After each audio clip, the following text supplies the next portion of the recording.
problème est que la politique aujourd'hui au XXIe siècle en Afrique est devenue, et il faut qu'on ait le courage de le dire, un business pour que les gens puissent se servir de cela comme ascenseur social pour devenir des riches hommes d'affaires. On vous parle de parti libéral, on vous parle de parti socialiste. La plupart des gens qui inventent ces concepts politiques ne savent même pas les idéologies, ne connaissent même pas les idéologies dont ils se revendiquent.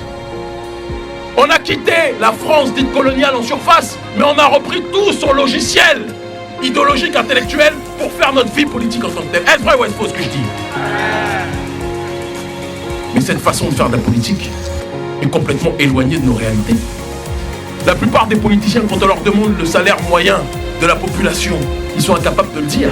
Même en Europe, en France, dans un pays qui est censé être un pays riche, les ministres ne gagnent pas ce qu'ils gagnent. Le Bénin n'est pas un pays pauvre.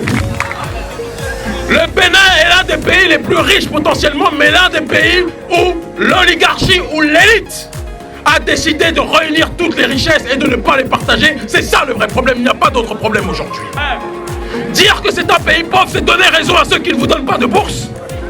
Dire que c'est un pays pauvre, c'est donner raison à ceux qui ne vous donnent pas de travail. Dire que c'est un pays pauvre, c'est donner raison à ceux qui ont décidé, quelque part, de quitter le Bénin, de risquer l'esclavage en Libye, de traverser la Méditerranée pour vivre une vie d'esclave par la suite en Occident. Il y a diverses façons de renverser un système. On peut renverser un système sans casser quoi que ce soit. On peut renverser un système ou terroriser des gens sans faire mal à qui que ce soit physiquement. Mais quand les damnés, quand les laissés pour compte commencent à s'organiser, commencent à cibler les sphères d'influence du problème, commencent à décider de se mobiliser pacifiquement et intelligemment contre ces sphères du problème, on arrive à une situation où le pouvoir est contentieux.